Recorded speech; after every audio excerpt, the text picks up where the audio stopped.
kepada Ibu Fauzia. Assalamualaikum warahmatullahi wabarakatuh. Waalaikumsalam warahmatullahi wabarakatuh.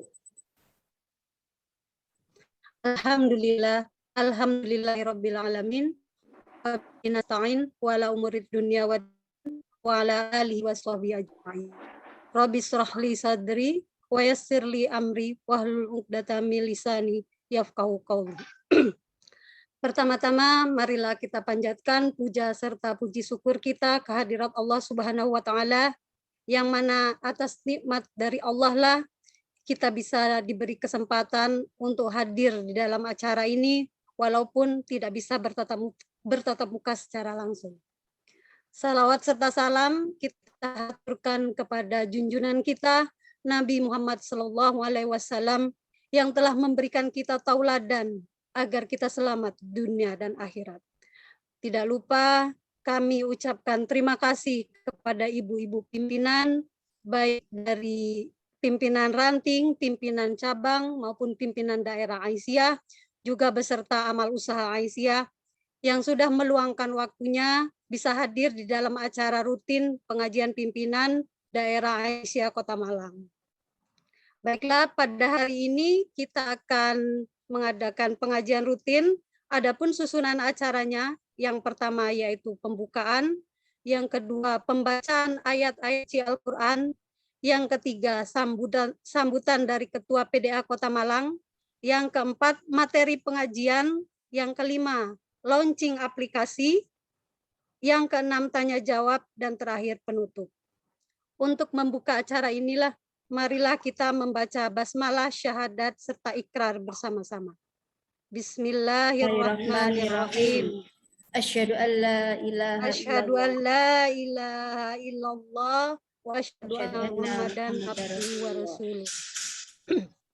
Raditu billahi robba wa bil islami dina wa bi Muhammadin sallallahu alaihi wasallam nabiyya wa rasulullah. Yang kedua yaitu pembacaan ayat-ayat suci Al-Quran, yang pada kesempatan kali ini akan dibacakan oleh Ibunda Saibah dari pimpinan cabang Aisyah Sukun, yang akan membaca surat Al-Maidah ayat 54. Kepadanya kami persilakan. Assalamualaikum warahmatullahi wabarakatuh. Waalaikumsalam warahmatullahi wabarakatuh. A'udzu billahi minasy syaithanir rajim. Bismillahirrahmanirrahim. Ya ayyuhalladzina amanu man yartadda minkum an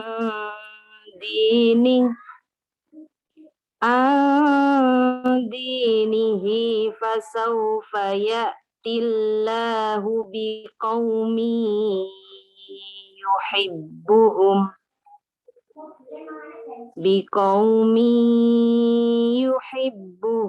wa yuhibbunahu adzillatin 'alal mu'minin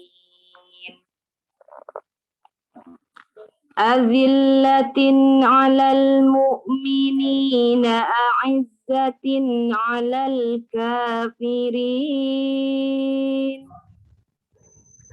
yujahiduna fi sabilillahi wa la takhafuna lawmata laim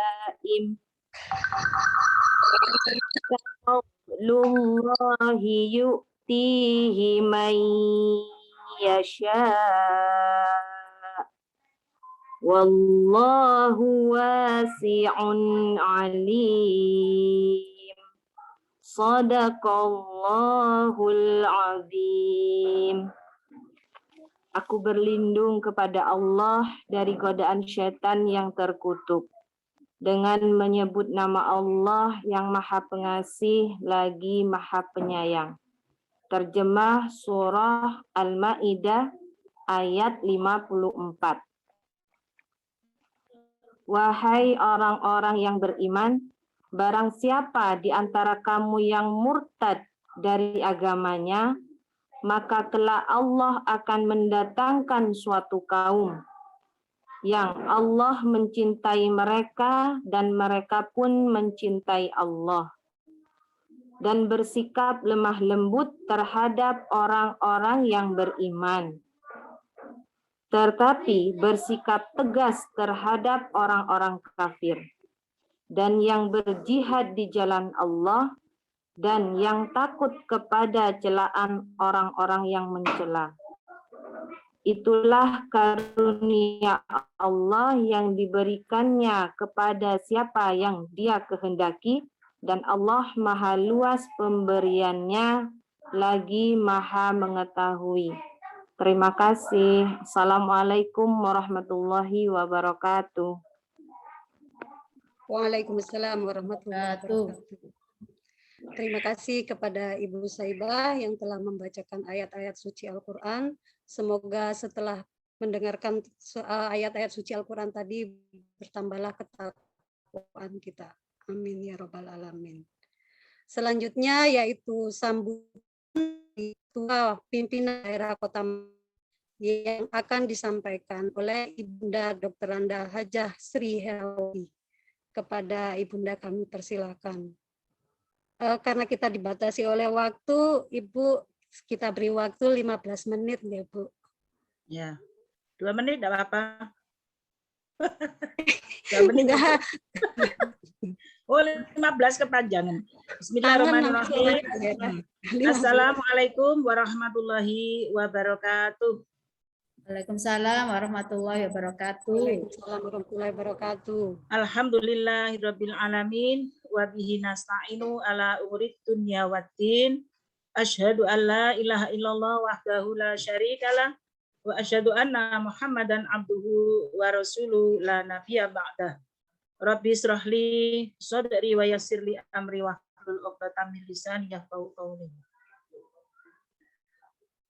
Yang kami hormati pimpinan daerah Aisyah Kota Malang, ibu-ibu sesepuh, bini sepuh, sekaligus yang mensupport kegiatan pimpinan daerah Aisyah, juga pimpinan cabang, pimpinan ranting, lembaga, dan mungkin ada angkatan muda Muhammadiyah Aisyah yang bergabung, serta saudara-saudari dari pimpinan cabang Aisyah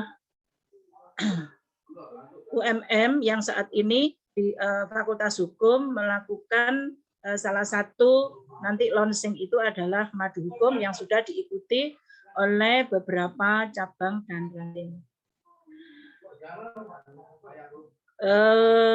Kemudian yang pertama kita sampaikan puji syukur kehadirat Allah Subhanahu wa taala atas segala limpahan nikmat dan karunia yang diberikan pada kita, termasuk siang ini kita masih diberikan kesehatan, diberikan kesempatan sehingga bisa hadir pada acara pengajian pimpinan yang setiap bulan kita adakan, yang tentunya setiap bulan kita mesti ada beberapa informasi maupun ilmu-ilmu yang diberikan oleh pemateri. Yang kemarin, bulan kemarin itu masalah yang menyangkut bagaimana regulasi dari pemerintah maupun Muhammadiyah dan Aisyah tentang COVID ini. Saya kira semua pimpinan harus memahami tentang hal tersebut. Nah, sekarang di samping juga kesehatan yang disampaikan oleh Bu Irma. Nah, sekarang ini Ibu-ibu sekalian, kita juga akan bisa dibuka cakrawala baru, walaupun ini bukan baru, tetapi paling tidak regulasi, aturan-aturan yang menyangkut kehidupan sosial kita yang juga sudah dibahas, baik itu di tingkat tanwir, muktamar, maupun di tingkat-tingkat daerah, itu harus senantiasa kita ikuti, karena kita sebagai orang-orang yang dipandang oleh masyarakat memiliki kemampuan untuk bisa membantu penyelesaian hal-hal yang menyangkut kehidupan, baik itu sosial, ekonomi, maupun hukum.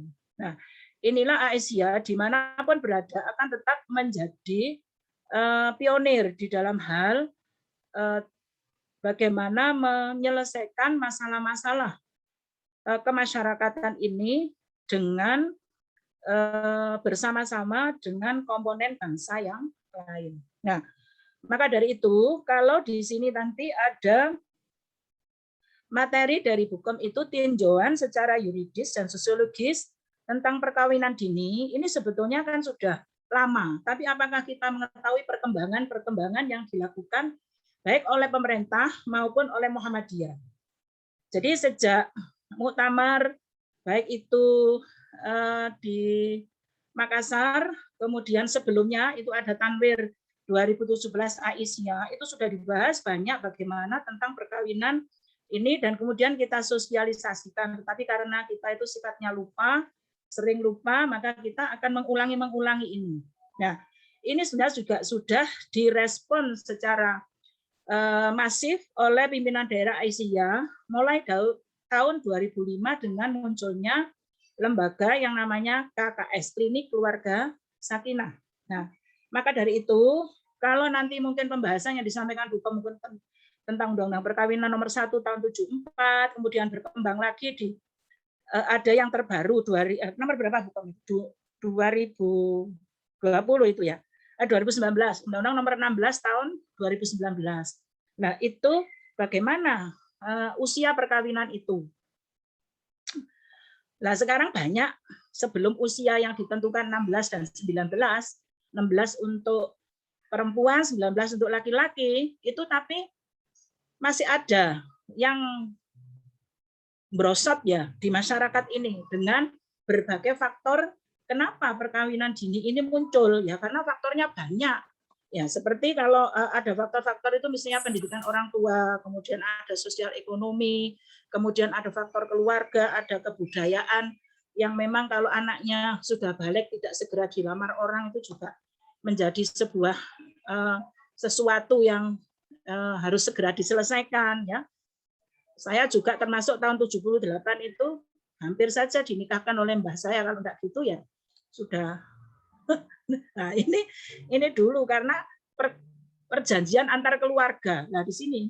Nah, disinilah pentingnya kita termasuk juga pergaulan bebas yang sekarang. Bahkan ada anak SD, lulus SD, lulus SMP. Ini nanti akan dibahas oleh Bukom. Maka dari itu tentunya dampak yang paling tampak dan mudah kita lihat ini nanti mungkin bisa ditanyakan kepada Bukom.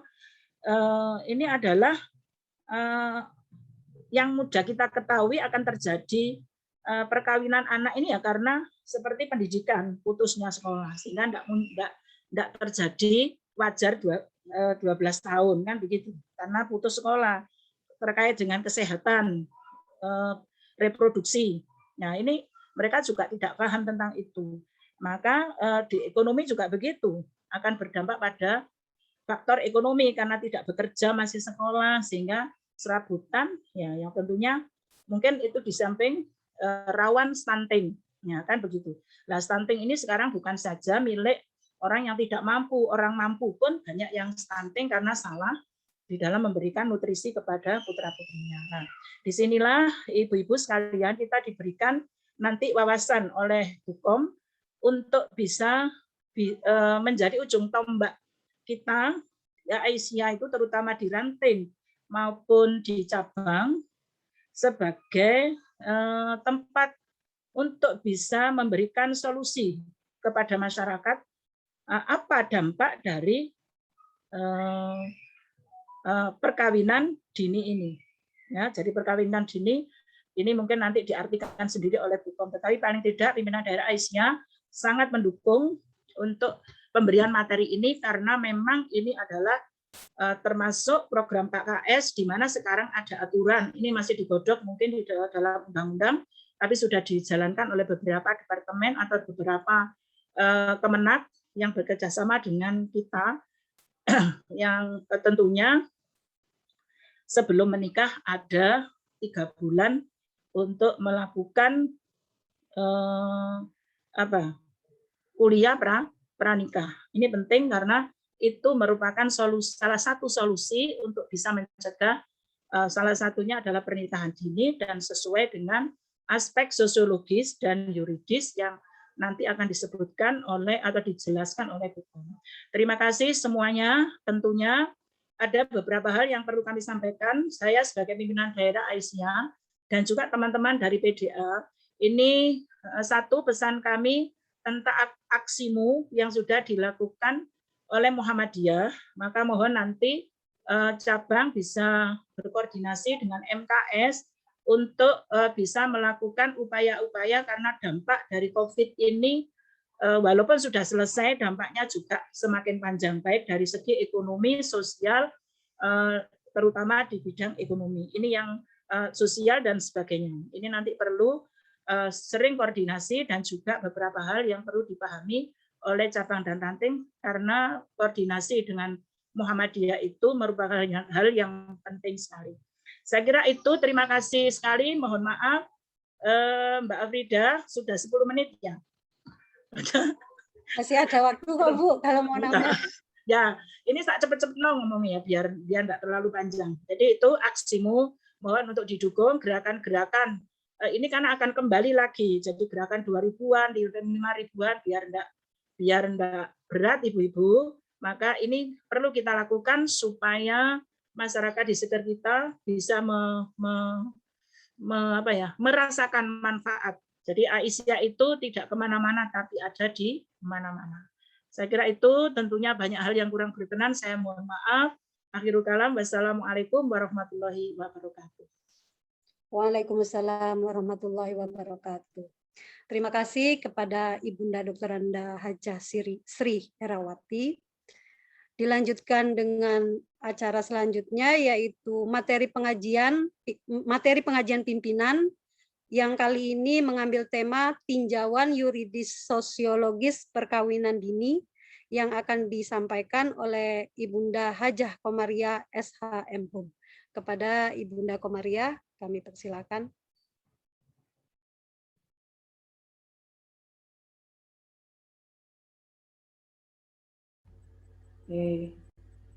Halo, suara saya bisa didengar Mbak Afrida?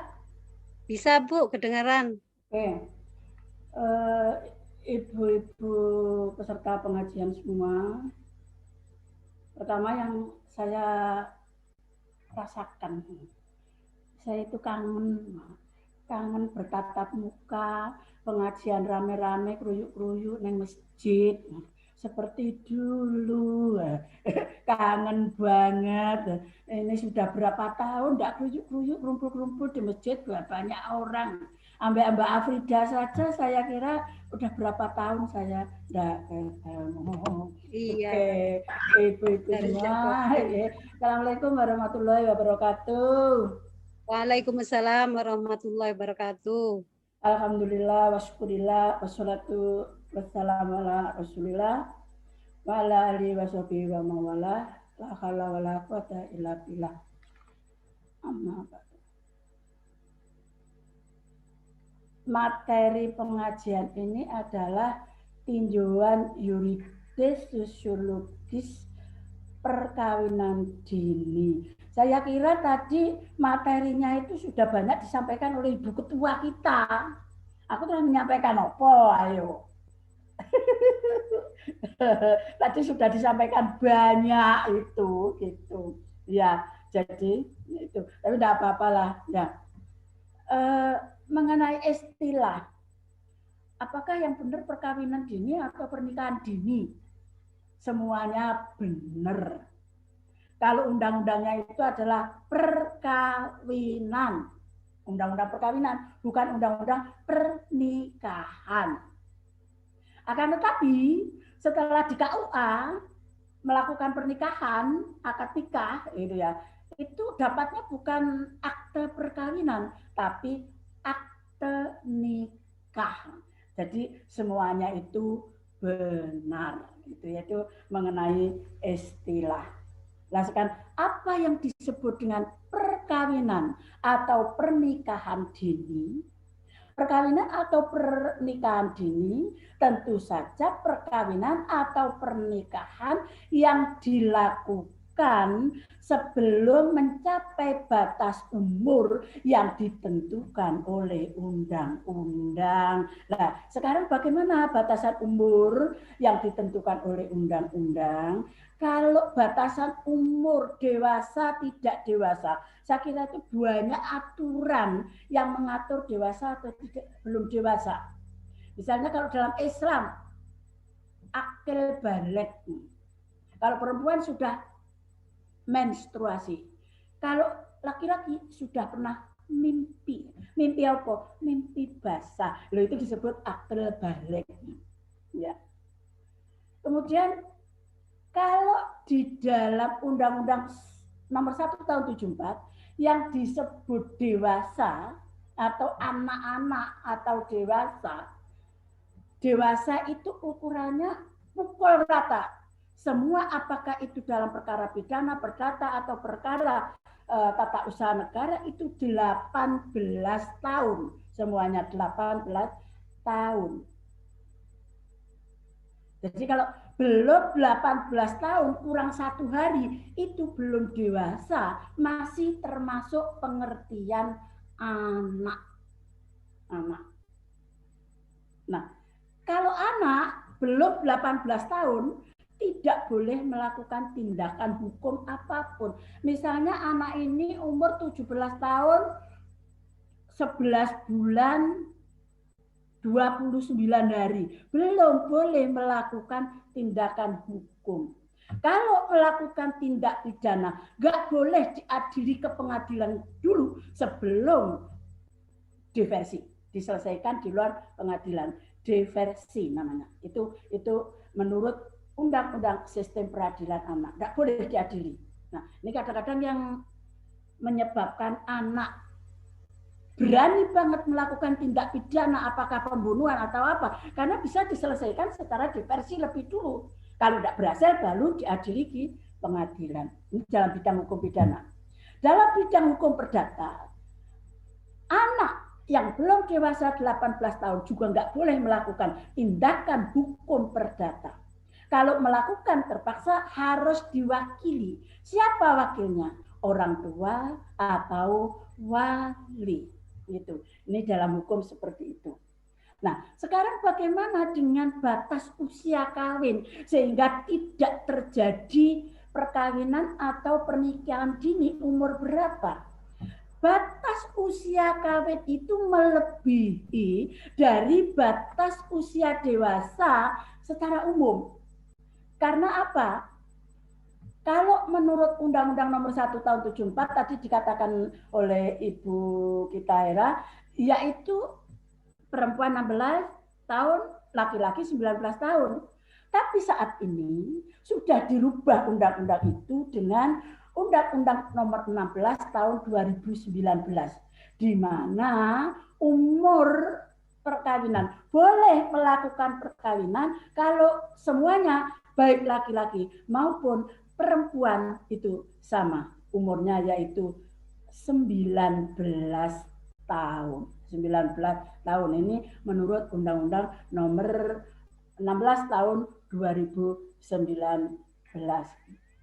Nah, sebelum menginjak lebih lanjut, kenapa sih kita itu kok ngomongnya anak, memanage, memprogram anak? Kenapa?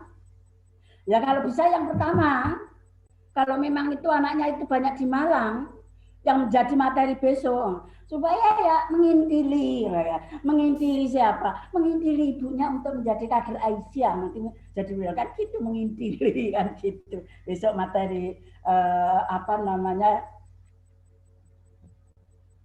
majelis kader, ya mengintili, ya. Lah kemudian kenapa anak itu penting bagi setiap orang sehingga harus masa depannya itu harus kita manage. Semua saya kira sudah tahu. Karena anak itu merupakan investasi kita. Investasi apa? Baik di dunia maupun di akhirat. Di dunia, suatu saat, sekarang bukan hampir 70 tahun, sehat sebarang dewe, nyetir dewe, masak dewe. Suatu saat aku sudah tidak bisa apa-apa. Bangun sudah tidak bisa. Cari uang sudah tidak bisa. Siapa? Invest saya siapa? Anakku. Nah, gitu. Maka harus kita maintain. Jadi anak soleh, jadi anak solihah. Biar birrul walidain ngerti balas budi kepada orang tuanya. Dan gitu. Yang kedua selain itu adalah anak merupakan investasi akhirat. Anak-anak yang soleh, solihah, doanya itu nyampe nanti ke orang tuanya kalau orang tuanya sudah meninggal dunia. Ya, kita sudah tahu 3 ya, yang tidak terputus pahala bagi orang yang meninggal dunia, salah satunya adalah doa dari anak-anak yang soleh atau solihah. Oleh karena itu mari kita bentuk, kita program, kita manage anak kita itu menjadi anak yang soleh, yang solihah, supaya kita tidak mandul. Apa pengertian mandul? Apakah mandul itu nggak punya anak? No, mandul itu kita punya anak banyak tetapi nggak soleh solihah, sehingga kirimannya doa nanti itu tidak nyampe pada waktu kita di akhirat. Itu namanya orang mandul meskipun banyak anak gitu. Cuman kalau saya itu tidak mengandalkan anak. Mandul apa-apa wis. 2 aja kita perbanyak.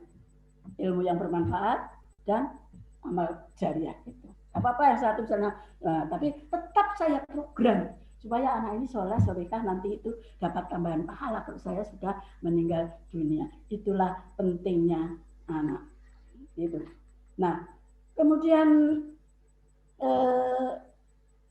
apakah kembali kepada pokok permasalahan perkawinan dini?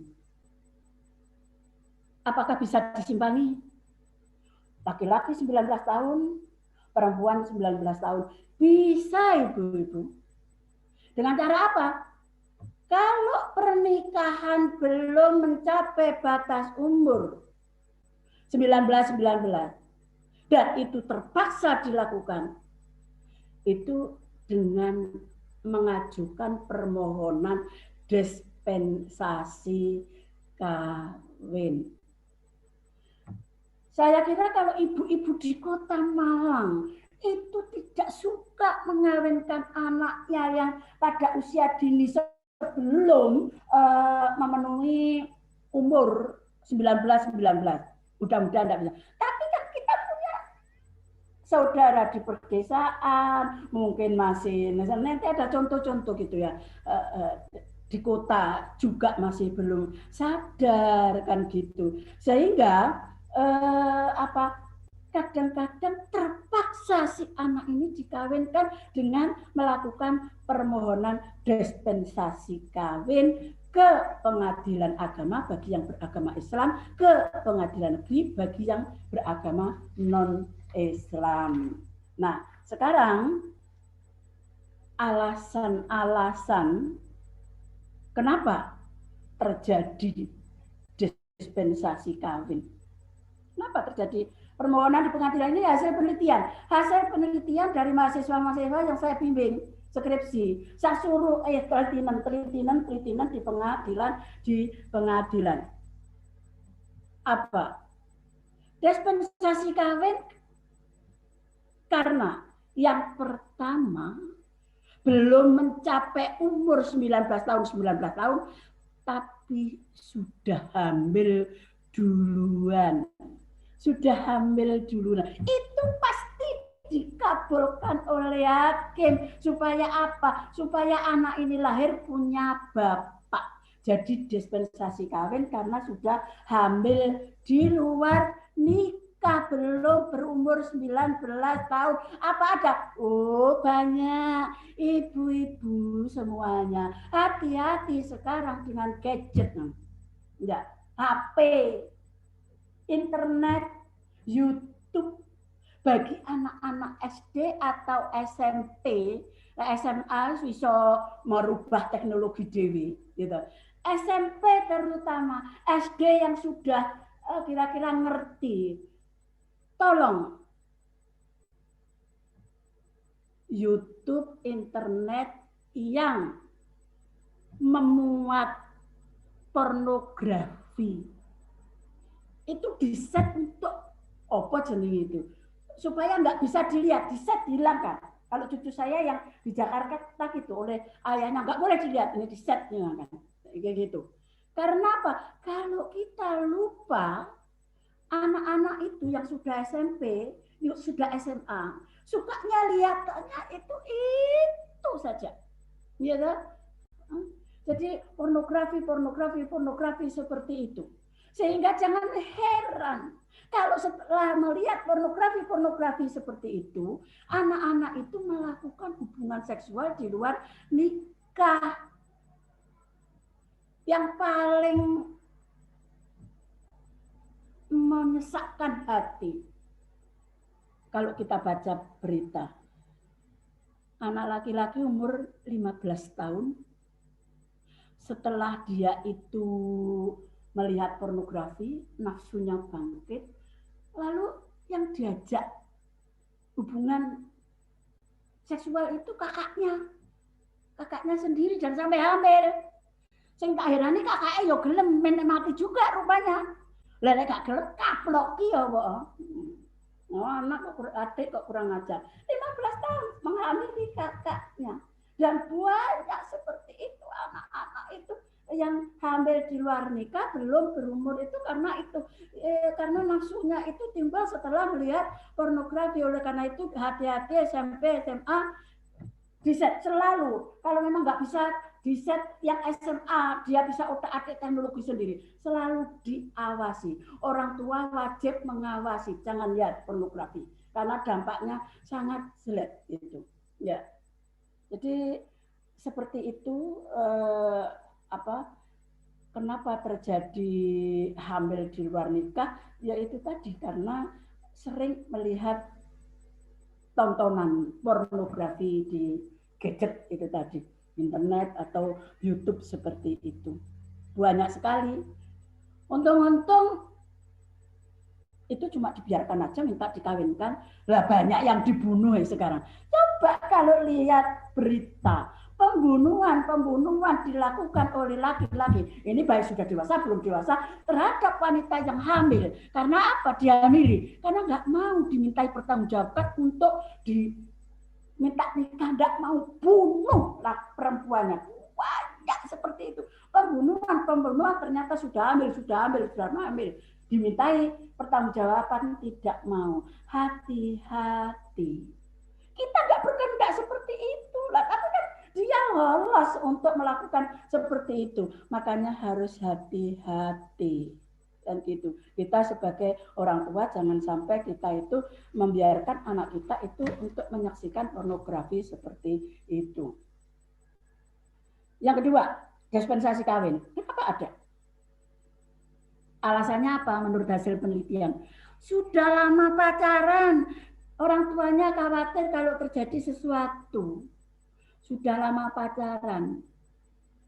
Nah, ini kadang-kadang ada pengadilan agama antara hakim pengadilan agama yang satu dengan hakim pengadilan agama yang lain, itu sikapnya beda. Ada yang mengabulkan, ada yang menolak. Kalau cuma lama pacaran itu diadakan pembinaan saja, tidak usah dikawinkan dulu. Tapi ada juga sebagian, ini di pengadilan agama Sidoarjo, itu banyak dikabulkan dengan alasan dispensasi kawin itu sudah lama pacaran. Nah itu alasannya. Yang ketiga apa alasannya? Dispensasi OTT oleh masyarakat. Ini masyarakat yang perlu diadakan pendidikan. OTT itu apa? Operasi tertangkap tangan. Operasi tertangkap tangan pada anak-anak yang melakukan perbuatan-perbuatan tidak senonoh, cabul, pacaran, itu ya tertangkap oleh masyarakat. Nah, saya menyaksikan ini di pengadilan agama Kabupaten Malang. Lah masih ada anak kecil seperti SMP datang ke pengadilan. Saya tanya, nungguin bapak anak? Enggak, Bu. Saya mengajukan dispensasi kawin. Loh, kaget saya. Mau pakai baju putih ke SMP. Saya mengajukan, loh kok kecil-kecil kok dispensasi kawin toh, nak? 2 orang itu laki-laki perempuan. Iya, Bu, saya itu oleh masyarakat itu diwajibkan ditekan untuk melakukan perkawinan. Sehingga saya melakukan permohonan dispensasi kawin. Lah, ini bagi masyarakat seharusnya kalau memang mendapati OTT operasi tertangkap tangan seperti itu, jangan dinikahkan, tetapi beri pembinaan masing-masing, disadarkan baik menurut hukum agama maupun hukum positif di Indonesia. Nah, kemudian terjadinya perkawinan dini kalau di orang-orang di pedesaan tadi sudah disebutkan oleh Ibu Ketua kita Bera tadi ya. Bagi masyarakat di pedesaan, terutama di pedesaan, mudah-mudahan kalau di Kota Malang tidak gitu ya. Itu ada apa ya? Seperti pepatah atau apa gitu ya. Lebih baik jadi janda muda daripada perawan tua. Sehingga masih kecil-kecil, kalau tidak cepat-cepat dikawinkan, itu merupakan aib bagi keluarganya. Itu yang harus diberikan penyuluhan di pedesaan itu. Tidak seperti itu gitu. Karena apa? Karena pernikahan dini itu lebih banyak mudaratnya daripada manfaatnya. Tidak banyak manfaatnya, tapi lebih banyak mudaratnya. Yang pertama apa mudaratnya? Nggak akan bisa membentuk keluarga sakinah mawaddah warahmah.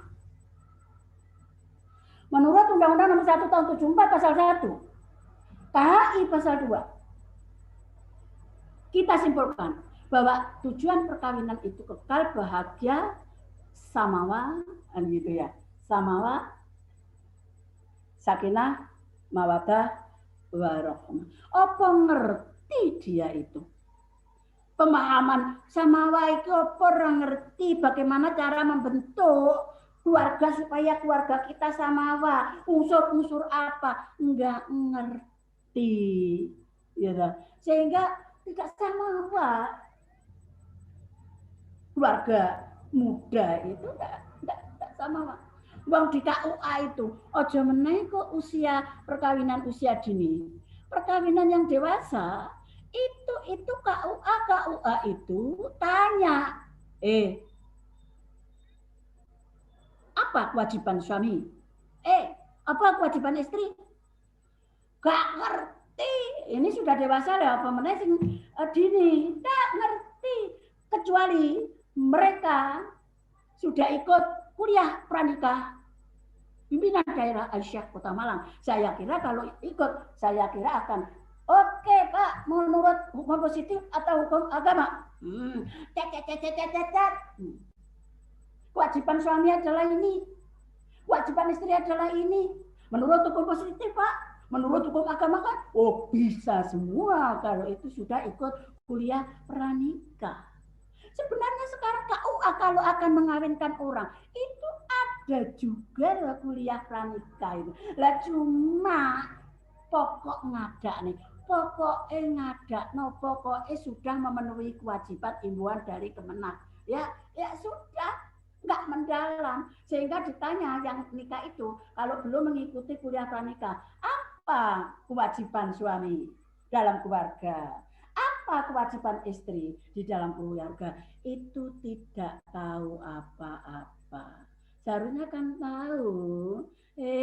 Suami, berat loh kamu. Apa meneh kok dini wong ora dini ae berat kok. Apa dalam Islam itu kan ada itu ya. Apa namanya? Kewajiban suami. Apa kira-kira kewajiban suami? Apa Bu Era? Arijalu qawwamuna 'alan nisa. Suami, kamu itu loh pemimpin dari keluargamu, perempuan dalam keluargamu harus memimpin, mengajak ke surga, pimpin iso ta wong pemahamane agama, pengetahuan agama ya ora iso, apa nggih awake dhewe ora iso, apa meneh jadi pemimpin, apa meneh jadi rijal. Saya kira tidak bisa.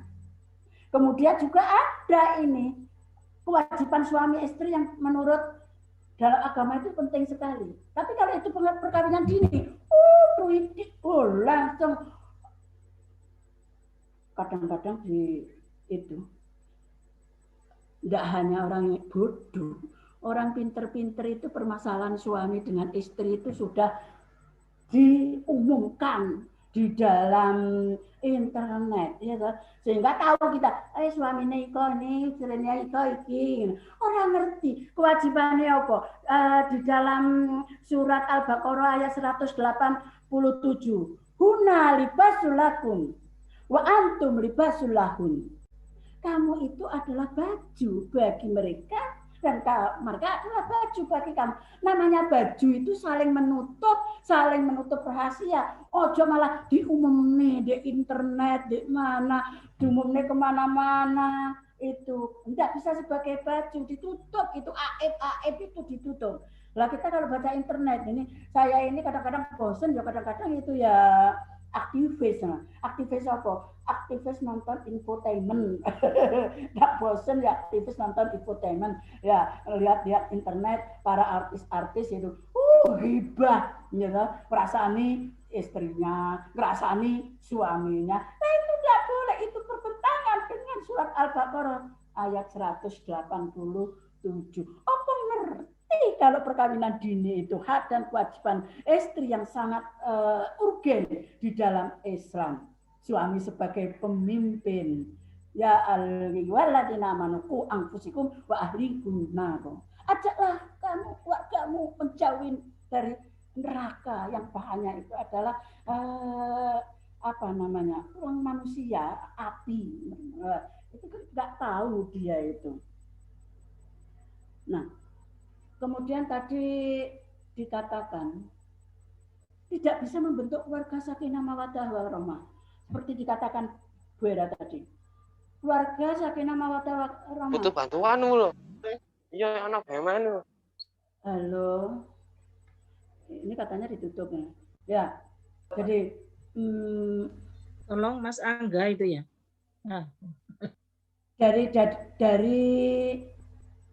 unsur-unsur untuk bisa membentuk keluarga sakinah mawaddah warahmah. Yang penting itu adalah pertama ekonomi, seperti dikatakan. Ekonomi itu harus kuat. Ekonomi itu harus kuat. Ya. Lah kalau ini masih anak-anak kayak sekolah orang iso kerja, apa meneh suamine ya urung iso kerja, ekonomi arep teko ngendi? Iso apik teko ngendi? Sama dari mana? Saya ini punya contoh, mungkin yang rumahnya Sukun. Enggak. Sukun di sekitar saya itu ada penjual nasi kuning, namanya Mbak Lis. Sering saya suruh di sini, sering ya, itu konsumen saya juga, gitu ya. Lawang sik cilik ndek putu papat apa piro? Umure 35. Mbak Lis anake piro? 9. Sampeyan biyen kawin umur piro to Mbak Lis? 14 tahun. 14 tahun. Anakmu piro? 9. Bojomu kerja apa? Dulu itu sopir truk Fuso besar. Lah saiki sekarang enggak kerja bu karena sakit ginjal. Enggak bisa kerja. Sekarang dia itu menghidupi. Yang satu itu sudah nikah, anaknya 4. Kerja apa di sanamu? Penggali kubur. Sing 8. Ya ikut saya ini nih. Karena sering nih sambat nih oke itu lahan saya gitu. Ya, itu contohnya. Arep samawat teko ngendi lek kaya ngono iku. Anaknya sekarang yang dibiayai itu 8. Sehingga terjadi kemiskinan struktural. Mulai teko awal miskin, anaknya miskin, putune miskin. Gak ono sing iso bangkit nanti itu. Ya, ini kemiskinan struktural namanya. Gak iso menyekolahne paling SMP putus. Ate enak teko ngendi? Ini masalah ekonomi. Ya, masalah agama juga gitu. Mereka yang kawin usia dini, pemahaman agamanya, pengamalan agamanya itu juga masih minim banget itu. Ya. Kemudian kesehatan. Dari aspek kesehatan, apa segi menurutnya? tadi sudah disinggung oleh Ibu Ketua. Alat reproduksi anak-anak yang belum berusia 19 tahun itu masih rentan, masih lemah, sehingga kemungkinan terjadi kelahiran, kematian ibu, dan kadang-kadang kematian anak. Kemudian kalau tidak mati, seperti contoh tadi 14 tahun anaknya itu 9, anak-anaknya itu akan terjadi stunting seperti yang dikatakan Bu Ketua. Saya menyaksikan sendiri, kecil-kecil, pendek-pendek, ya, dibandingkan dengan anak-anak seusianya. Karena apa? Karena kurang gizi akut yang terus-menerus, sehingga terjadi stunting. Apa sih itu terjadi stunting itu? Ya, karena kurang gizi itu. Ini dari aspek kesehatan. Saya tanya, Lis, lah kira melok KB dulu, kok udah KB, kok sampai brudul-brudul songo? Iya, nggak tahu Emi, nggak ada yang nyuruh Emi. Kalau panggil saya itu Umi ya, nggak tahu ada yang nyuruh gitu. Lah kok nggak ada lah. Makanya sekarang itu saya kira karena masa politik seperti ini, kalau zaman Pak Harto, KB itu kan digalakkan, BKKBN punya apa-apa itu karena nanti kalau penduduk Indonesia meledak seperti itu karena KB tidak berhasil, wah ini betul-betul akan menjadi jurang kehancuran ekonomi Indonesia. Karena apa? Karena KB tidak berhasil, gitu. Tidak diurusi. Liane politik, liane perpanjangan masa jabatan presiden, liane kekuasaan, syahwat kekuasaan, bukan memikirkan rakyat itu bagaimana nanti supaya bahagia, cukup, sejahtera, bukan seperti itu. KB itu tidak diurusi sama sekali, gitu. Itu yang tadi kok nggak KB seperti itu. Kemudian segi mudaratnya lagi, sering terjadi KDRT, kekerasan dalam rumah tangga bagi perempuan. Kenapa?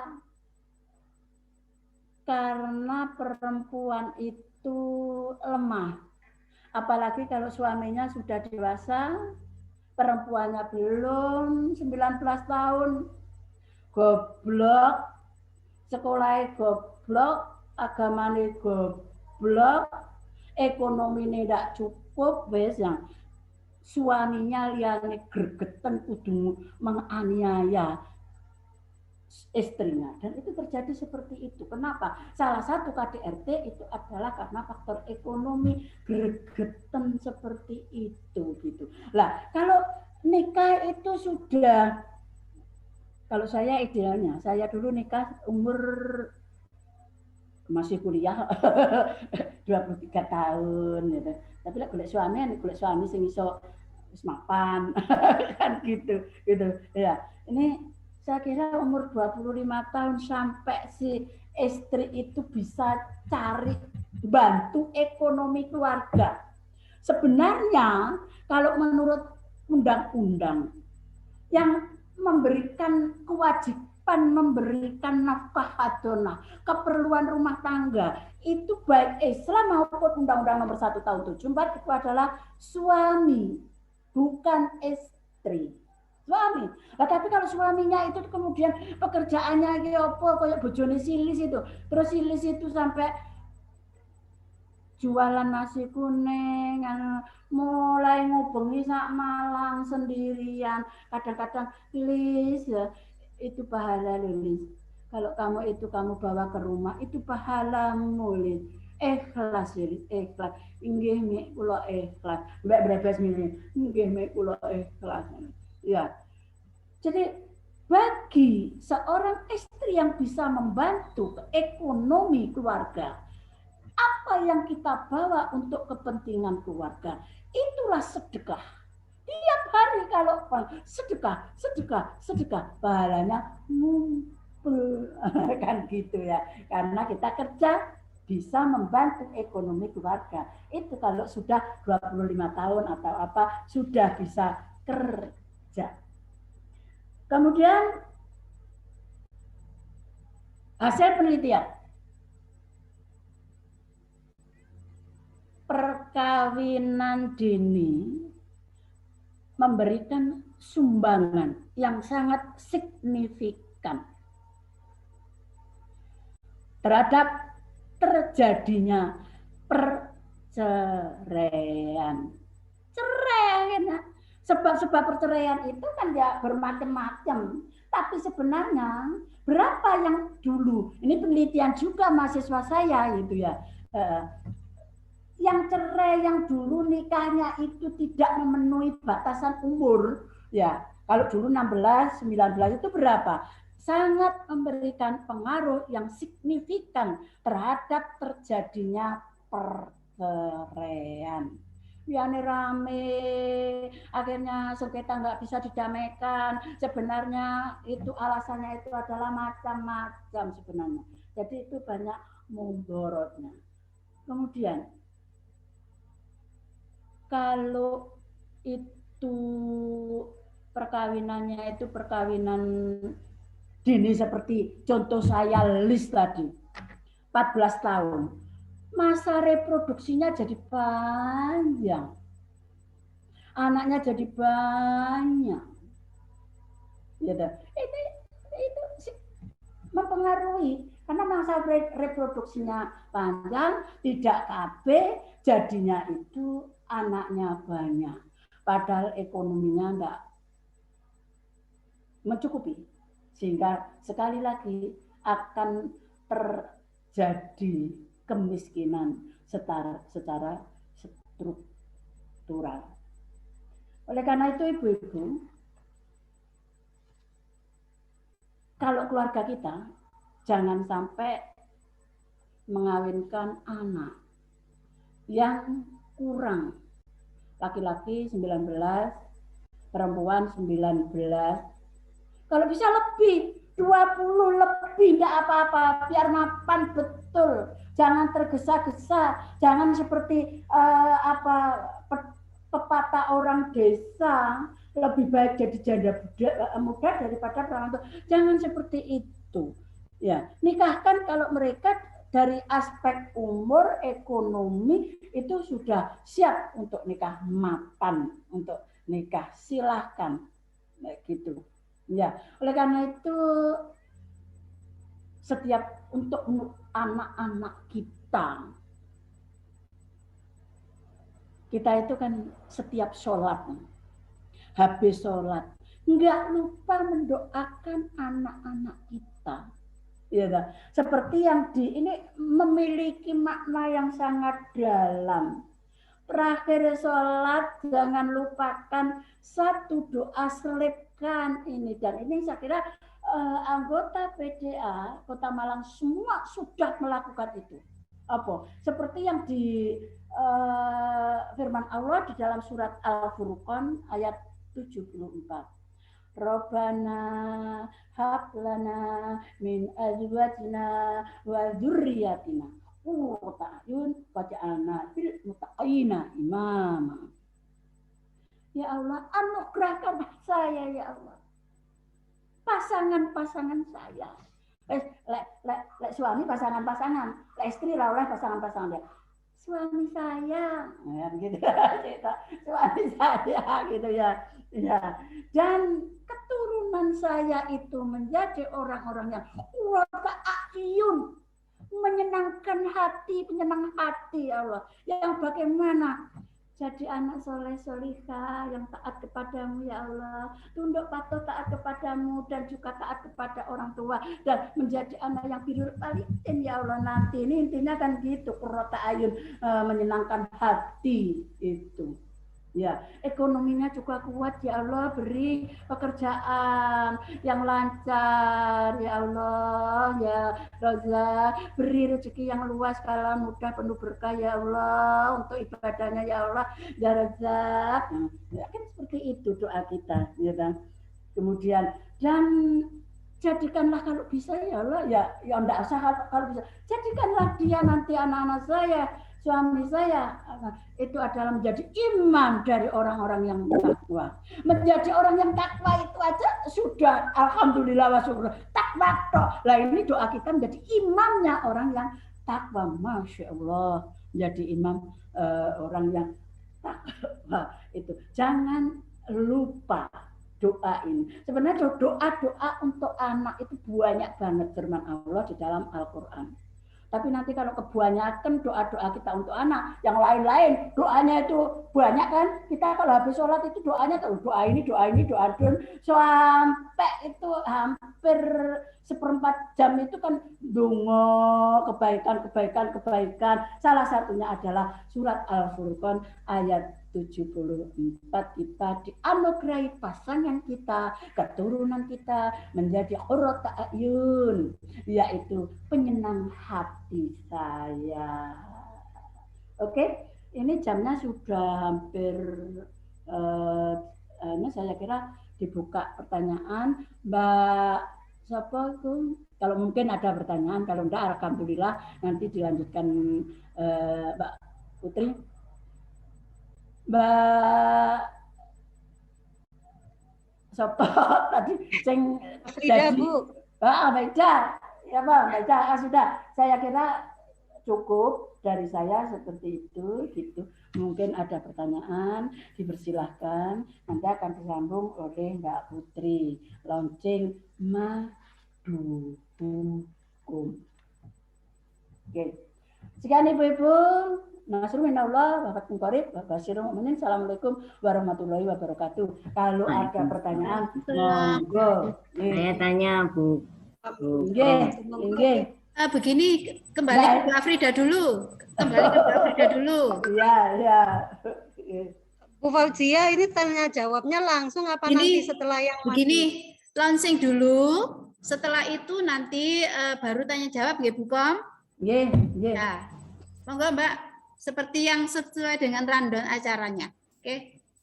Oke, baik, terima kasih Bu Fauzia. Terima kasih kepada Ibunda Haja Komaria atas wejangan materi yang amat sangat bagus, bisa menjadi bekal kita sebagai orang tua. Baiklah, selanjutnya acara langsung disambung dengan launching aplikasi Maduhukum yang akan dipandu oleh Ibu Nur Putri Hidayah, AMD SAMH. Kepadanya kami persilakan. Baik, terima kasih Bu Afrida. Apakah suara saya terdengar jelas? Suaranya kecil, Bu. Bu Putri, suaranya kurang jelas, Bu. Kalau seperti ini, apakah sudah jelas? Jelas. Oh. Ya.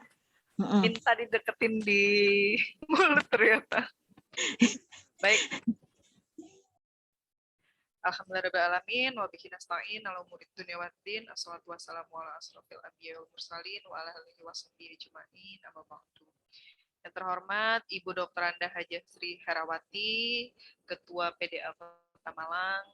Yang kami hormati Ibu Hajah Komariah, SH MShi MHum, ini uti kita semua.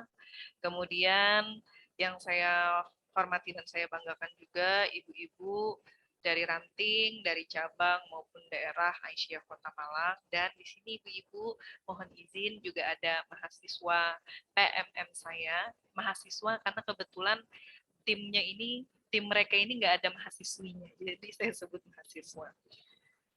Alhamdulillahirrahmanirrahim, terima kasih untuk kesempatan yang diberikan kepada PDA Kota Malang sehingga kami dapat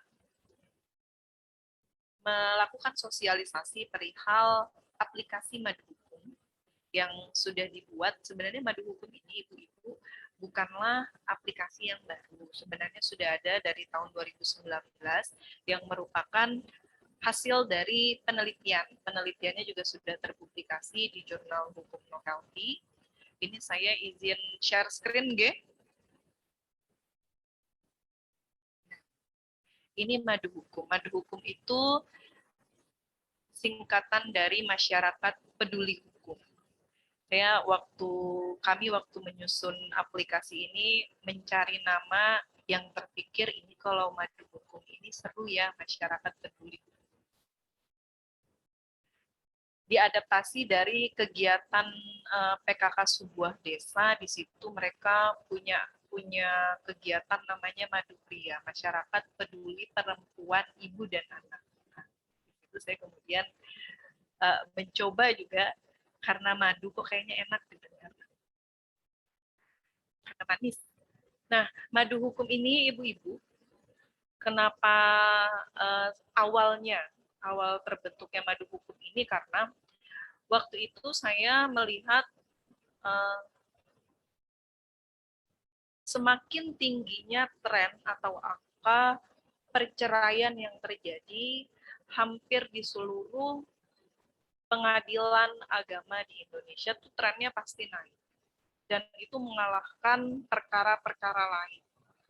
Nah, ternyata saya coba baca-baca kenapa ya kira-kira banyak permasalahan hukum ini, terutama di dalam hukum perkawinan. Salah satunya dari Purba di tahun 2017 dalam artikelnya itu dia menjelaskan permasalahan hukum yang dialami oleh masyarakat itu terjadi karena apa? Karena kurang paham.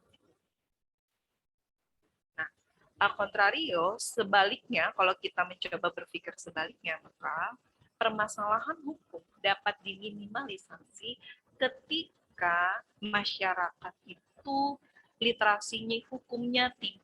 Artinya apa? Artinya dipahamkan terhadap hukum itu sendiri. Nah, oleh karena itu, dibuatlah kami kemudian mencoba membuat sistem tentang manajemen pengetahuan. Nah, kenapa kemudian sistem ini adalah tentang manajemen pengetahuan? Karena pada dasarnya di era 4.0 saat ini, yang mana internet sudah ada di mana-mana, sudah hampir merata di seluruh Indonesia karena merupakan bagian dari program kerja pemerintah juga. Kemudian yang kedua, didukung juga dengan gawai yang semakin hari ternyata semakin murah. Dengan tidak sampai 1 juta saja sudah bisa dapat gawai yang itu sudah bisa connect ke internet. Dan artinya apa? Artinya sebenarnya data atau pengetahuan itu sangat mudah didapatkan. Nah, masalahnya adalah pengetahuan seperti apa yang dapat membuat masyarakat itu paham hukum. Itu kenapa kemudian akhirnya kami beserta tim peneliti membuat aplikasi ini. Aplikasi sistem manajemen pengetahuan. Yang insya Allah di dalamnya itu terhindar dari hoax yang ada. Karena sebenarnya kalau berbicara tentang pengetahuan, di genggaman tangan ibu-ibu semua itu sudah pengetahuan. Genggaman tangan ibu itu isinya pengetahuan. Tapi pengetahuan yang seperti apa yang sebenarnya dibutuhkan, itu yang kemudian harus dipilah-pilih. Nah, ibu-ibu, akhirnya kami membuat madu hukum ini, di mana di dalam madu hukum ini terdapat sebenarnya 3 fitur utama. Fitur pertama itu adalah fitur pengetahuan hukum itu sendiri. Karena madu hukum ini adalah knowledge management system atau sistem manajemen pengetahuan, maka tentu hal utama yang ada dalam aplikasi ini adalah pengetahuan hukum. Pengetahuan hukumnya itu terdiri dari peraturan perundangan, putusan hakim, dan artikel. Yang kedua, ada juga fitur konsultasi. Nah, fitur konsultasinya ini dapat berkonsultasi dengan pakar internal dan eksternal, nanti setelah ini saya jelaskan lebih lanjut. Dan fitur pengumuman dan penyuluhan. Kalau pengumuman ini, admin dalam madu hukum itu nanti dia dapat men-share pengumuman-pengumuman, contoh pengumuman itu seperti pengajian pimpinan hari ini. Ini kalau ibu-ibu lihat contoh gambar dalam slide yang saya share ini, ada pengajian pimpinan September 2021 jam 13 sampai jam 15 hari Jumat. kalau penyuluhan itu berhubungan dengan penyuluhan hukum. Nah, pengetahuan hukum. Fitur pengetahuan hukum yang ada di sini, Ibu-ibu, terdiri dari putusan, artikel ilmiah, dan peraturan perundangan. Kenapa kemudian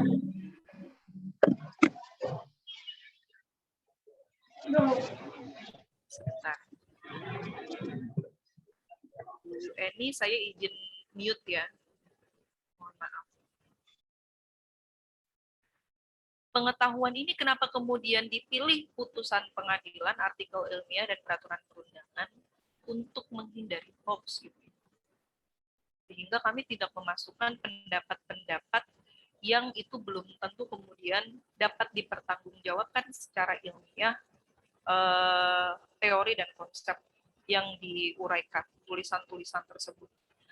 Oleh karena itu kita memilih benar bahwa peraturan perundangan sudah pasti adalah pengetahuan hukum, karena itu juga norma.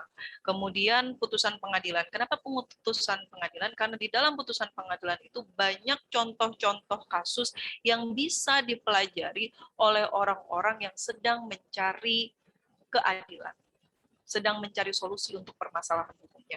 Dan kenapa kemudian artikel ilmiah? Bukan bermaksud untuk memberikan materi yang berat, sehingga artikel ilmiah yang dipilih. Namun jika itu adalah artikel ilmiah, maka sudah melalui proses review dan editing dari publishernya.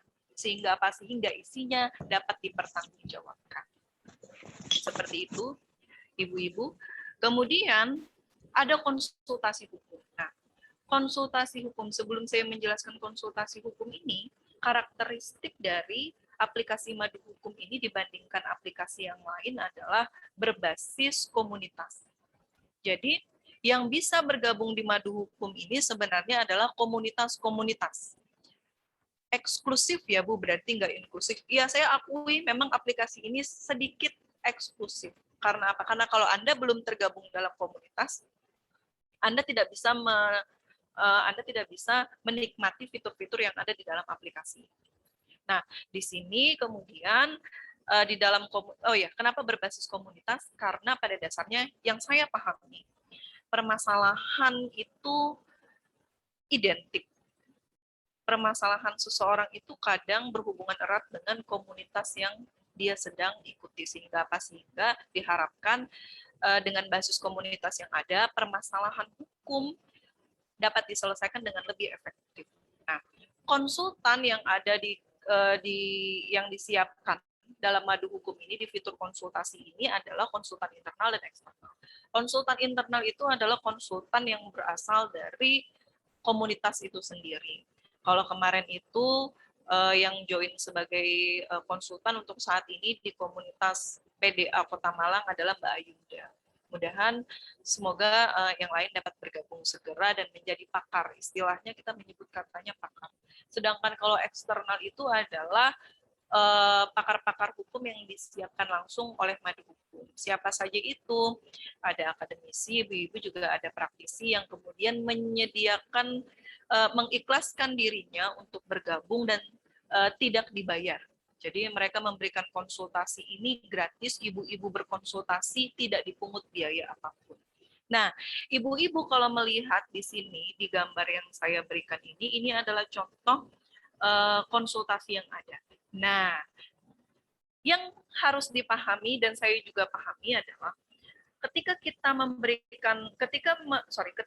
ibu-ibu berkonsultasi, maka belum tentu pakar atau konsultan itu selalu pegang HP, ibu-ibu.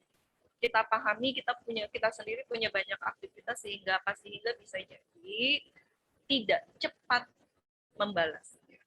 Karena memang aplikasi ini kita juga masih belum punya tim khusus, misalnya pakar yang memang dibayar khusus mantengin kalau ada yang konsultasi langsung dijawab, tidak seperti itu. Nah, untuk menunggu jawaban dari pakar tersebut, sistem cerdas yang sudah kami tanamkan di dalam Madu Hukum ini kemudian akan memberikan referensi putusan hukum yang paling dekat, paling mirip dengan pertanyaan putusan putusan hakim yang paling mirip kasusnya itu dengan yang ibu-ibu sedang tanyakan. Ini ada contoh, saya menikah dengan seorang pria, mengaku duda, ternyata begitu menikah, suami saya itu terikat perkawinan yang sah dengan orang lain. Dapatkah saya melakukan pembatalan perkawinan? Nah, di sini sembari menunggu jawaban dari pakar, ada referensi putusan-putusan yang bisa Bapak Ibu baca, dan di situ juga ada tingkat kemiripannya. Jadi silakan pilih yang tingkat kemiripannya tertinggi, mau scroll tetap di tingkat kemiripannya yang terendah juga tidak masalah. Nah, kemudian ada fitur pengumuman dan penyuluhan hukum. Di sini ada fitur pengumuman, ada pengumuman pengajian pimpinan September 2021. Di sini ada info penyuluhan hukum. Kalau penyuluhan hukum ya berarti akan ada aktivitas yang berhubungan dengan sosialisasi perihal hukum. Nah, lantas apa yang membedakan madu hukum dengan aplikasi-aplikasi lain atau mesin pencari? Saya menyebutnya mesin pencari. Kenapa? Karena memang sekarang ini kita mencari, saya pun kadang dalam memberikan materi perkuliahan pun, apalagi terutama ketika mencari artikel-artikel ilmiah, saya pun mencarinya di mesin pencari. Nah, lantas apa dong bedanya madu hukum ini dengan mesin pencari yang lain? Atau paling gampang aja ibu-ibu, misalnya saya kan punya fitur pengumuman, fitur penyuluhan, saya juga punya fitur konsultasi. Bu Putri, apa sih Bu Putri bedanya Bu Putri itu madu hukum dengan WhatsApp? Nah, pertama, kalau madu hukum itu ibu-ibu dibandingkan dengan mesin pencari yang lain, pengetahuan hukumnya selektif. Pengetahuan hukum selektif ini artinya apa? Artinya pengetahuan-pengetahuan yang terdapat di dalam madu hukum itu sudah difilter sedemikian rupa oleh pakar yang ada, kemudian diinputkan ke dalam sistem madu hukum. Nah, kekurangannya, saya menyebutkan kekurangannya, bisa jadi kemudian ada ketertinggalan informasi apabila admin dari madu hukum maupun pakar yang ada tidak update dalam memberikan dalam menginput pengetahuan yang ada. Namun kemudian dengan pengetahuan hukum yang selektif yang ada di dalam madu hukum ini, maka pertama pengetahuan tersebut dapat dipertanggungjawabkan, kemudian secara ilmiah. Kemudian yang kedua, ibu-ibu dapat terhindar dari hoax. Karena di era saat ini, memang hoax itu sangat merajalela dan sangat menyesatkan. Nah, kemudian aplikasi ini juga berbasis komunitas. Kemudian ketika ibu-ibu bertanya konsultasi, maka konsultasinya gratis, tidak terbatas pada hanya pada pakar yang ada di komunitas tersebut, tapi juga di luar komunitas. Dan yang terakhir, fokus. Kadang-kadang ibu-ibu mungkin misalnya seperti acara saat ini, kan pakai Zoom tuh Bu. Pakai Zoom, kemudian mau cari Zoom-nya masuk ke WAG, ranting, atau cabang atau daerah, misalnya masuk ke WA Group, kemudian ternyata begitu mencari agak kesulitan biasanya. Karena apa? Karena tertumpuk dengan percakapan yang lain. Nah, kalau di madu hukum, karena fokus, ya dengan mudah nanti akan bisa langsung dicari. Begitu juga misalnya dengan konsultasi. Bisa saja kemudian konsultasi via WA kan bisa. Tapi kadang karena terjeda dengan pembicaraan yang lain, akhirnya apa? Akhirnya topik konsultasi tersebut bisa jadi tertindih. Dan kalau misalnya tidak di backup, bisa jadi juga hilang ketika di. Nah, bagaimana kemudian cara ibu-ibu dapat bergabung di madu hukum? Ibu-ibu bisa masuk ke Play Store dan memasukkan keyword madu hukum. Di situ ibu-ibu bisa menginstal aplikasi madu hukum ini, kemudian nanti begitu menginstal, ibu-ibu harus registrasi, login, dan bergabung di sini. Di komunitas pimpinan daerah Aisyah Kota Malang. Misalnya di cabang mau, Bu Putri, bagaimana kalau cabang buat komunitas sendiri juga? Tidak masalah, silakan nanti salah satu delegasi dari cabang bergabung di madu hukum dan membuat komunitas sendiri untuk cabang. Boleh, silakan. Nah, bagaimana cara penggunaan aplikasinya? Kemarin di hari Jumat 20 Agustus 2021 sudah dilakukan pelatihan terhadap delegasi dari cabang, daerah maupun ranting. Nanti ibu-ibu bisa menanyakan lebih lanjut perihal tata cara penggunaan aplikasi ini. Sampai di sini saja, terima kasih untuk perhatiannya, sudah disimak dengan baik. Wabillahi taufiq wal hidayah. Wassalamualaikum warahmatullahi wabarakatuh. Saya kembalikan ke Bu Afrida. Silakan Ibu. Terima kasih kepada Ibu Nur Putri Hidayah atas penjelasannya tentang aplikasi Madu Hukum. Apakah aplikasi ini diunduh di Play Store ya tadi? Iya Ibu, ada di Play Store di sana. Jadi nanti tinggal klik Madu Hukum, nanti ada, insya Allah ada, nanti tinggal diinstal saja.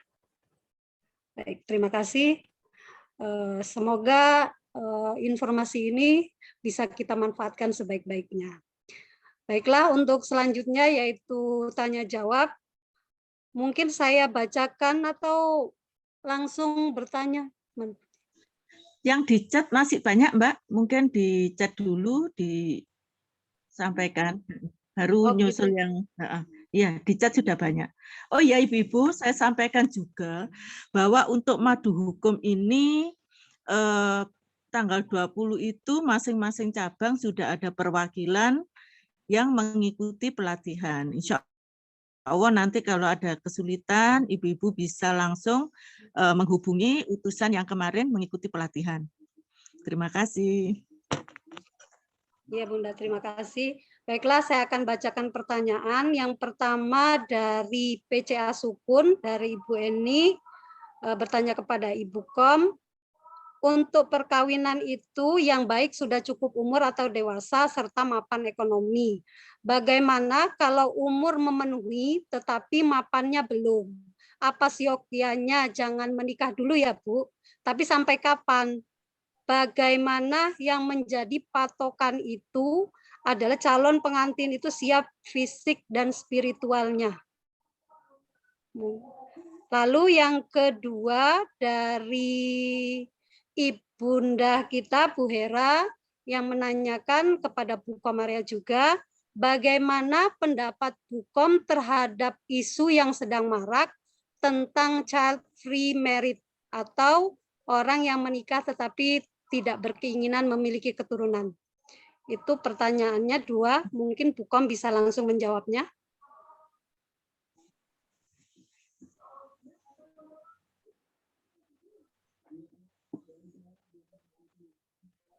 Ibu Komaria.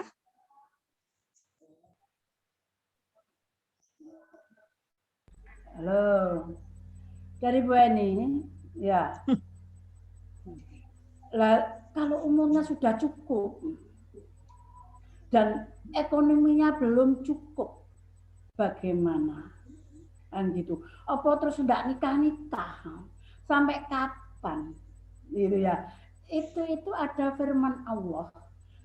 Kalau memang umur sudah cukup, jangan takut melarat, nikahlah. Maka Allah yang akan memberi rezeki kalau kamu menikah. Nah, gitu ada. Jadi kalau memang sudah cukup umur silakan nikah. Ya, nanti kalau melarat Allah minta kepada Allah. Lah, orang ekonomi itu kan ya relatif ya. Apa kita itu harus kaya? Ekonomi itu relatif. Yang penting cukup untuk keluarga. Dan kita itu kalau bisa punya sikap ya. Meskipun sedikit kita itu bersyukur, qanaah. Untuk bisa bersyukur dan qanaah itu ada sikap. Kita itu jangan suka melihat ke atas. Orang yang kaya-kaya, orang sadelong enas, ya kaya. Lihatlah ke bawah. Siapa yang kita lihat ke bawah itu tadi? Itu adalah orang-orang ya, orang-orang yang lebih menderita secara ekonomi daripada kita. Banyak di Malang ini, banyak sudah tua. Ini yang kadang-kadang saya tunjukkan kepada suami saya. Itu loh. Bersyukur seperti itu. Karena lebih tua dari sampean. itu masih bawa sepeda, jualan bangkia, sak pirang-pirang buahnya, jualan lewat di depan saya pisang, harus bersyukur lagi. Caranya bersyukur bagaimana? Ya, kalau memang kita ada lebih, infakkan, dan gitu bersyukur. Kalau nggak lebih, yang penting ya bersyukur. Qanaah kita, alhamdulillah wa syukurillah. Itu, jangan kita melihat secara ekonomi itu ke atas, tapi lihatlah ke bawah. Alhamdulillah wa syukurillah, alhamdulillah wa syukurillah. Kan gitu. Oleh karena itu, mendidik anak, saya sudah pernah bilang kepada Mama Putri, Mbak Putri, mendidik anak itu jangan sampai dididik mulai dini itu material. Diajak ke mall belikan ini, diajak ke restoran, makan restoran gini pindah ke sana. Jangan, itu pendidikan yang matre seperti itu. Ya, kalau saya didik dulu saya katakan tasyakuran. Karena anak saya itu mulai alhamdulillah wa syukurillah karena rezeki Allah ya. Mulai dari SD, SMP, SMA itu selalu juara 1. Dua-duanya itu. Ya, sehingga tiap unggah-unggahan 1 tahun tasyakuran. Kemana saya tasyakuran? Ke panti asuhan, Ya. Dengan dia melihat ke panti asuhan, dia itu syukurnya banyak. Alhamdulillah wa syukurillah saya tidak seperti itu. Saya masih punya ibu bapak dan ikut ibu bapak. Gitu. Itu cara mendidik anak tidak matre. Kalau tasyakuran, tidak usah dibawa kemana-mana, bawa ke panti asuhan.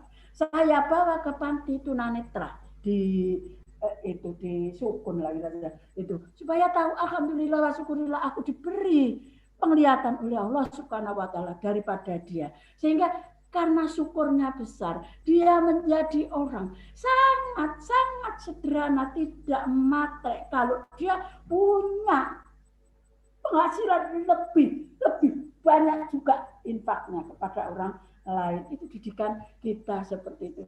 Baju-baju orang matre, kendaraan tidak matre. Nah, itu hasil didikan saya bangga banget itu. Jadi seperti itu, melihatnya itu melihat ke bawah. Itu mulai kecil itu sudah kita didik seperti itu. Ya. Jadi saya kira kalau faktor ekonomi tidak menjadi masalah, yang penting diniati nanti kalau nikahlah. Kalau kamu melarat, nanti akan saya beri rezeki, itu janji Allah kepada orang yang akan nikah gitu. Tapi yang penting umur dulu. Jangan sampai karena umurnya baru 19 kan wes pas, nojok dipan. Ya upaya dulu, ikhtiar dulu. Kita itu kerja dulu, cari kerja yang baik dengan kita kuliah, mencari pekerjaan yang baik. Insyaallah Allah akan memberikan rezeki yang baik.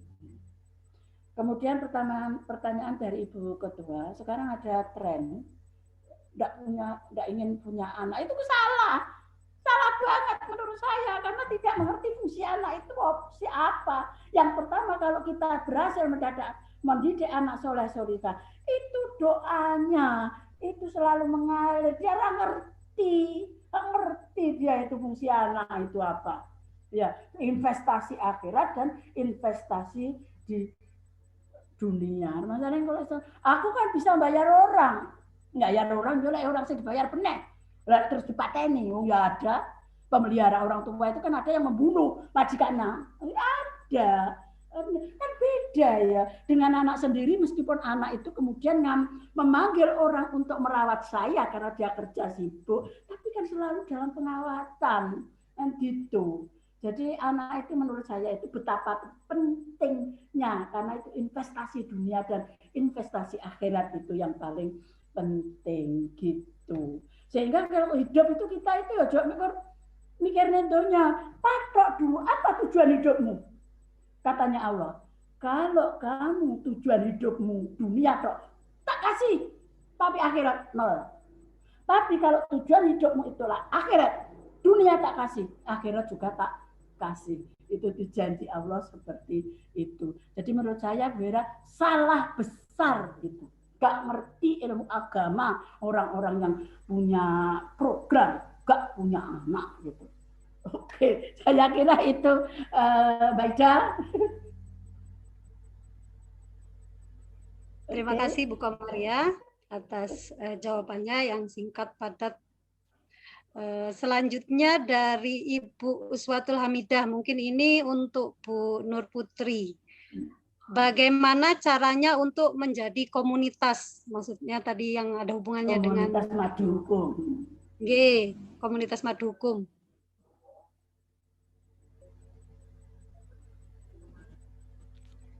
Halo Mbak Putri. Terima kasih untuk pertanyaannya. Jadi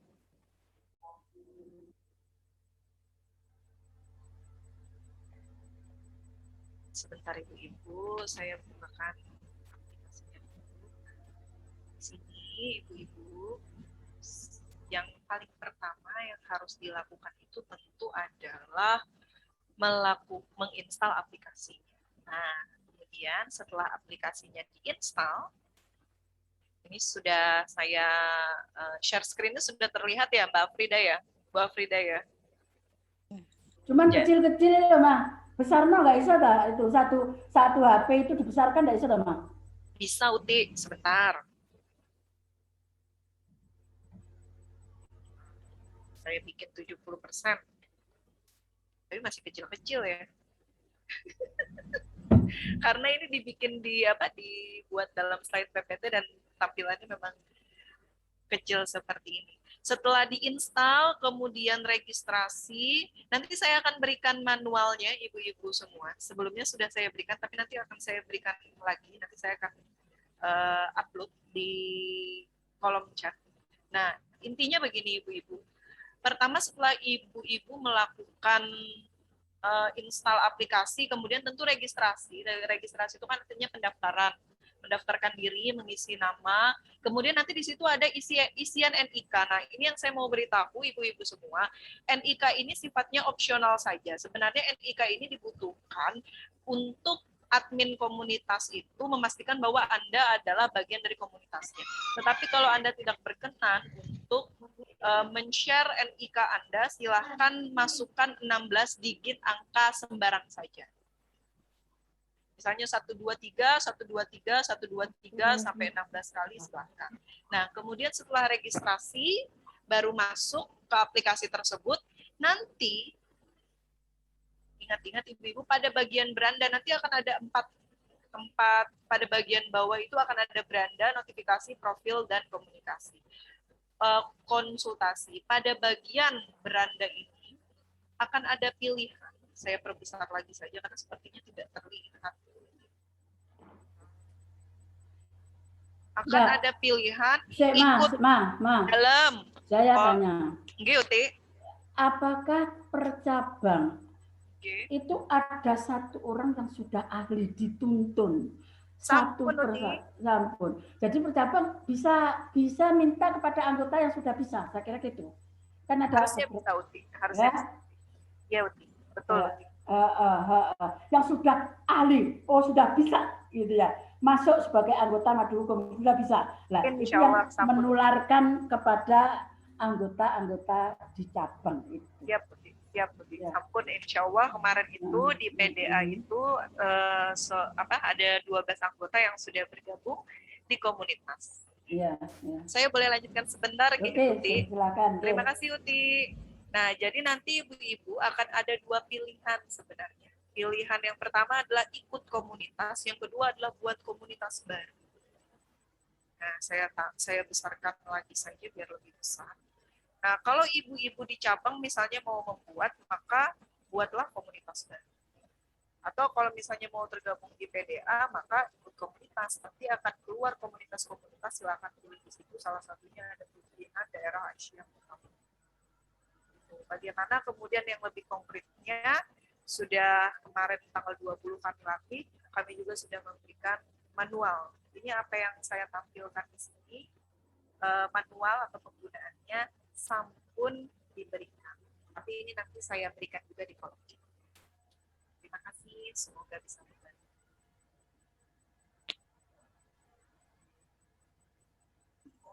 Terima kasih kepada Ibu Nur Putri. Mungkin untuk jelasnya nanti karena sudah ada yang dari cabang dilatih, mungkin nanti akan disampaikan per cabang. Karena masih ada waktu, mungkin masih ada yang mau bertanya, baik kepada Ibu Nur atau kepada Ibu Kom. Satu pertanyaan lagi. Oh iya, saya. Ya, monggo Bu Nur Aini. Oke. Ya. Oke, Assalamualaikum warahmatullahi wabarakatuh. Waalaikumsalam warahmatullahi wabarakatuh. Apa yang disampaikan oleh Bu Kom tadi memang itu adalah merupakan penyakit masyarakat kita ya. Rasanya hati kita memang menjadi sedih dan sesak. Karena memang bertambah banyaklah tingkat perceraian yang ada di Kota Malang ini. Namun yang perlu kita pikirkan oleh Aisyah ini, bagaimana kita mengatasinya tadi ya. Jadi kalau sudah masuk ke ranah hukum, itu kan sudah terjadi persoalan ruwet. Artinya sudah banyak masalah di situ, masalahnya kadang-kadang juga tidak bisa dipecahkan lagi ya. Contohnya seseorang napi masuk karena dia mengaku menjual narkoba, padahal yang menjual itu adalah suaminya dalam keadaan hamil. Ketika hamil itu diceraikan oleh suaminya, kemudian suaminya menikah lagi. Wah, ruwet banget itu. Kita menghadapinya di LP ya. Nah, yang sebenarnya masalah yang harus kita hadapi ini adalah sebelum gitu ya. Sebelum terjadi persoalan itu, sehingga dakwah kita itu memang harus mencapai kepada masyarakat muda, remaja. Nah, di mana karena kita ini orang tua-tua ya, kayaknya dakwah kita itu belum sampai ke situ. Nah, kalau kita mau buat namanya sekarang ini apa itu namanya pengajian akbar itu hanya dari kita ke kita saja. Nah, ini yang harus kita fahami dan sadari ya. Jadi bagaimana kita Aisyah Muhammadiyah ini dari kita untuk umat gitu ya. Jadi itu yang paling pusing kita, bagaimana supaya pengajian kita keluarga sakinah itu bisa sampai ke masyarakat luas. Nah, sementara ini kan pernah kita dapat jam di radio. Tapi seminggu sekali lah ya, sebulan 4 kali untuk khusus keluarga sakinah. Tapi itu pendengarnya juga tua-tua ya. Jadi juga nggak nyasar juga ya. Nah, ini yang perlu sangat kliwat ya Bu Nur ya. Tua-tua sih kliwat pisan. Iya, jadi itulah yang bertanya di konsultasi keluarga sakinah kita yang di radio gitu ya. Jadi memang dakwah kita ini masih belum sampai ke kalangan remaja ya, minimal usia di bawah 30 atau 35 ke bawah ya, yang masih memiliki problem-problem, dan problem itu kan pasti akan berkenaan juga masalah pendidikan, masalah agama, masalah ekonomi dan sebagainya. Nah, sebenarnya kan Aisyah punya semua itu, ekonomi, agama. Nah, cuman masih belum sampai ke bawah. Nah, ini yang harus kita pikirkan bersama, karena kan keluarga sakinah yang kita miliki itu sebenarnya program kerja dari semua majelis gitu ya. Tapi masih belum terlalu kita serius, masih hanya pranikah-pranikah, dan itu juga anggotanya masih sedikit gitu yang mau nikah-nikah, dan kelihatannya dari keluarga kita saja, masih belum mencapai masyarakat luas ya. Nah, seperti itu mungkin ini buat kita pikir bersama bagaimana, dan ini memang ya penyelamatan untuk generasi muda kita. Terutama tadi memang kurangnya agama menyebabkan mereka tidak paham tentang segala hal dan mudah untuk nikah, cerai dan sebagainya. Saya kira itu begitu tadi ya Bu Kom, dan ini PR untuk kita dari majelis-majelis bersama. Oke, terima kasih banyak. Assalamualaikum warahmatullahi wabarakatuh. Jadi saya tambahkan Mbak Afrida, saya kira penyuluhan itu juga selain kepada keluarga muda yang sudah nikah, keluarga muda. Bagaimana sih sebenarnya supaya dalam keluarga, ini yang masih lama jangka waktu nikah, supaya tidak cerai, untuk membentuk keluarga sakinah mawaddah warahmah. Sasaran pengajian kita di situ, bukan yang tua-tua seperti yang dikatakan Bu Nur Aini tadi, yang muda. Kemudian juga tidak kalah penting, itu yang remaja-remaja yang akan cari suami, supaya cari suami, berdoa, selalu berdoa, ya Allah pertemukan aku, jodohku yang Engkau tentukan pada waktu saya masih di Lauh Mahfuz, ya Allah. Nah gitu. Jadi kalau setiap kali berdoa seperti itu, insya Allah Allah akan mempertemukan jodohnya dia dan keluarganya nanti akan menjadi keluarga sakinah mawaddah warahmah. Nah, kalau saya kuliah kan remaja-remaja. Tak setelno video Mbak Ida, videone sapa? Wasik lagune Poenak, ya dah lagunya Rem Bambang dan itu pada waktu nikah dengan Dinda Hau, sepertiga malam. Ya, jadi menurut Rem Bambang, Dinda Hau itu adalah jodoh yang diberikan oleh Allah karena doanya di sepertiga malam gitu. Itu yang perlu. Enggak pokoknya yang penting itu jodoh, yang penting itu jodoh, yang penting aku cinta. Enggak. Jadi dilihat apanya dari aspek apa, dari aspek agamanya, dari aspek ekonominya, nah, kan gitu. Saya kira betul sekali apa yang disampaikan oleh Bu Nur Aini tadi. Lagunya Rembang itu enak banget sepertiga malam. Itu aku wis tuwek iki seneng apa masih remaja biar rajin berdoa di sepertiga malam sambil tahajud ya untuk dipertemukan suami atau istri yang memang itu dijodohkan Allah pada waktu di Loh Mahfud. Gitu. Itu aja teman saya. Oke, yang lain Mbak Ida. Terima kasih Bu Nuraini ataupun Bu Komaria atas tambahannya. Karena ini waktu tinggal 5 menit lagi. Ini ada satu pertanyaan. Mungkin ini yang terakhir ya sebelum kita tutup. Pertanyaan dari Bu Eti, PRA Karangbesuki. Izin bertanya, apa saja manfaat dari pemasangan aplikasi Madu Hukum? Ini mungkin untuk Bu Nur Putri. Monggo Bu. Baik, terima kasih Bu Afrida. Sebelumnya Ibu-Ibu, karena Bu Kom tadi bilang sepertiga malam, saya langsung googling sepertiga malam. Saya belum pernah dengar itu. Pernah dengar ya? Sama kata Bu Fatma tadi ya bilang sama. Habis ini saya dengerin Uti. Jadi Ibu berdasar apa manfaatnya kalau menginstal aplikasi Madu Hukum ini? Maka saya jawab berdasarkan fitur yang ada. Pertama, karena dengan adanya fitur pengetahuan hukum itu, di situ ibu-ibu bisa mendapatkan pengetahuan yang bersumber dari putusan hakim, peraturan perundangan, dan artikel-artikel ilmiah. Nah, lebih nyamannya dibandingkan ibu-ibu menggunakan mesin pencari seperti Google, Safari, Yahoo, dan lain-lain adalah kalau ibu-ibu misalnya mengetik mencari misalnya perihal pembatalan perkawinan. Waktu Ibu cari pembatalan perkawinan di Google, maka yang keluar nanti macam-macam, mulai dari berita-berita, dan itu kebenarannya kita belum paham. Tidak bisa dipertanggungjawabkan. Nah, kalau di Madu Hukum nanti, itu pengetahuan-pengetahuan yang didapat di sana sudah diseleksi sedemikian rupa, kemudian dimasukkan di aplikasi yang ada. Juga ditanamkan sistem cerdas di situ yang dapat mendeteksi kemiripan dari apa yang dituliskan dengan pengetahuan yang terdapat di dalamnya. Kemudian yang kedua, di situ ada fitur konsultasi. Ibu-ibu bisa berkonsultasi dengan pakar internal di dalam komunitas maupun pakar eksternal yang sudah disediakan oleh Madu Hukum. Kemudian yang ketiga, ibu-ibu di situ juga ada fitur yang namanya pengumuman dan penyuluhan hukum.